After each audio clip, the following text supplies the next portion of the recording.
ذرا سا وقت نکال کر یہ چھوٹی سی ویڈیو غور سے دیکھیں، ہو سکتا ہے کہ آپ کی زندگی بدل جائے۔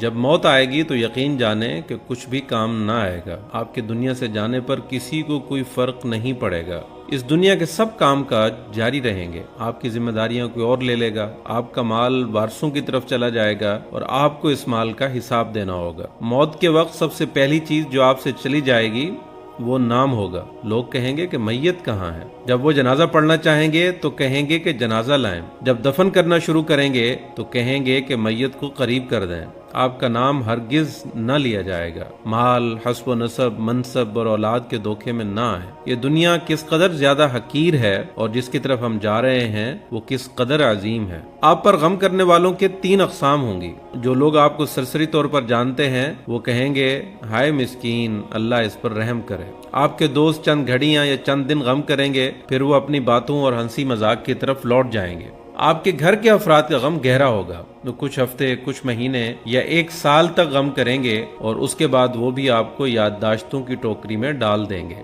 لوگوں کے درمیان آپ کی کہانی کا اختتام ہو جائے گا اور آپ کی حقیقی کہانی شروع ہو جائے گی، وہ آخرت ہے۔ مرنے کے بعد آپ سے زائل ہو جائے گا آپ کا حسن، آپ کا مال، آپ کی صحت، آپ کی اولاد۔ آپ اپنے مکانوں اور محلات سے دور ہو جائیں گے۔ شوہر بیوی سے اور بیوی شوہر سے جدا ہو جائے گی۔ آپ کے ساتھ صرف آپ کا عمل باقی رہ جائے گا۔ یہاں یہ سوال پیدا ہوتا ہے کہ آپ نے اپنی قبر اور آخرت کے لیے بھی ابھی سے کوئی تیاری کی ہے؟ یہ وہ حقیقت ہے جو غور و فکر کے محتاج ہے، اس لیے آپ اس کی طرف توجہ کریں۔ فرائض، نوافل، پوشیدہ صدقہ، نیک اعمال، تہجد کی نماز اور اچھے اخلاق کی طرف توجہ کریں، شاید کہ اس سے نجات ہو جائے۔ مرنے والے کو اگر اس دنیا میں واپس لوٹایا جائے تو وہ صدقہ کرنے کو ترجیح دے گا، جیسا کہ اللہ تعالیٰ کا فرمان ہے رب لولا اخرتنی الی اجل قریب فاصدق۔ اے میرے رب، تو نے مجھے قریب مدت تک مہلت کیوں نہ دی کہ میں صدقہ کرتا؟ وہ یہ نہیں کہے گا کہ میں نماز ادا کر لوں یا میں روزہ رکھ لوں یا میں حج اور عمرہ کر لوں۔ علماء کہتے ہیں کہ میت صرف صدقے کا ذکر اس لیے کرتی ہے کیونکہ وہ اپنی موت کے بعد اس کے عظیم اثرات دیکھتی ہے، لہٰذا زیادہ سے زیادہ صدقات و خیرات کریں۔ اور بہترین چیز جس کا آپ ابھی صدقہ کر سکتے ہیں وہ آپ کے وقت میں سے 10 سیکنڈ ہے۔ آپ خیر خواہی اور اخلاص کی نیت سے اس تحریر کو دوسروں تک پہنچائیں،